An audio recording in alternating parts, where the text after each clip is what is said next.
Sensation à la montagne en direct, ça continue toujours en compagnie de Laurence Girard, directrice de l'Office de tourisme de Pradly-Saumon. Et vous vouliez revenir sur la chronique précédente, Oui, sur Antoine Deneria. Voilà, Antoine parlait d'Antoine Deneria et simplement signaler qu'Antoine a fait toute sa formation de collège au collège Jacques Brel de Taninges.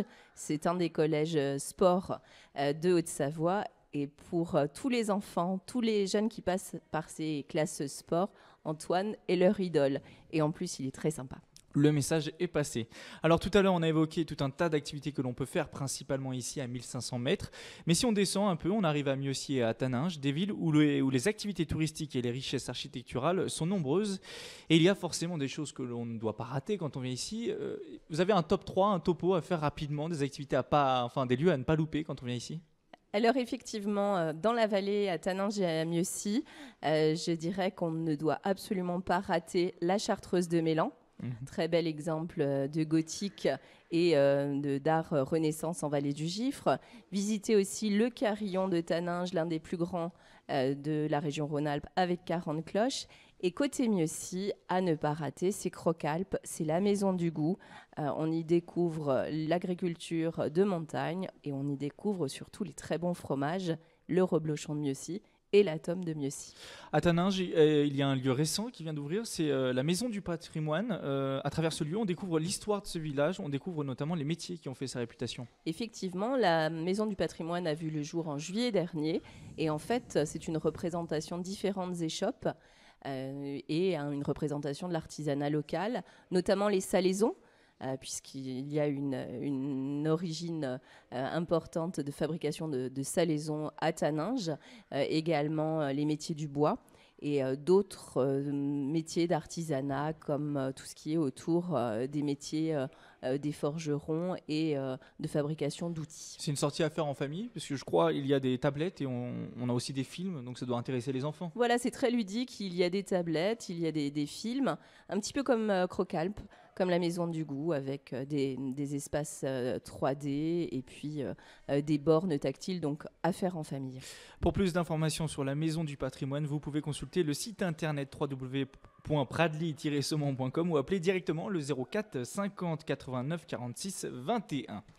On s'intéresse à un autre lieu à Taninges, le parc de sculpture monumentale de la Chartreuse de Mélan. On connaît la Chartreuse de Mélan, mais moins son parc. Un mot dessus? Oui, ce sont des sculptures monumentales, donc des grandes sculptures qui sont là depuis déjà quelques années. C'est une propriété, comme la Chartreuse de Mélan, une propriété du Conseil général de Haute-Savoie. Et il y a des patineurs géants, il y a notamment un banc géant, 4 fois plus grand qu'un banc normal. Et en ce moment, venir s'installer sur le banc, déjà il faut grimper, et en plus regarder le buet enneigé, c'est un grand moment. Ce type d'exposition, c'est plutôt pas banal, j'imagine. Il y a beaucoup de monde des alentours qui doivent venir ici. En fait, ce qui est sympa, c'est que c'est un grand parc ouvert à tous, et on peut se promener, profiter des sculptures. Et le Conseil général investit au fur et à mesure des années sur de nouvelles œuvres. Alors c'est peut-être moins conseillé aux enfants cette fois-ci, non? Le banc, avec le banc, on rigole beaucoup, c'est vraiment pour tous. Et puis c'est l'occasion de faire 2 visites en une, puisqu'il y a la Chartreuse de Mélan. Alors nous, on s'est posé la question, puisqu'on ne savait pas, c'est quoi une chartreuse finalement? Est-ce que c'est un peu comme un monastère? Voilà, mais avec des abbesses, avec des chartreuses.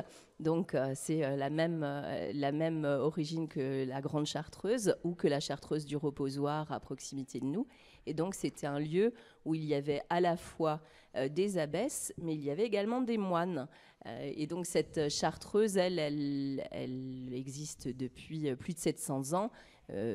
Mais il y a eu une histoire un petit peu mouvementée et notamment maintenant c'est une maison de l'enfance, c'est un ancien orphelinat départemental et effectivement la Chartreuse on peut la visiter en saison d'été ou avec des guides, j'allais dire toute l'année, sur réservation. Pour en savoir plus, on peut toujours consulter le site internet de l'Office de tourisme, www.pradly-saumon.com.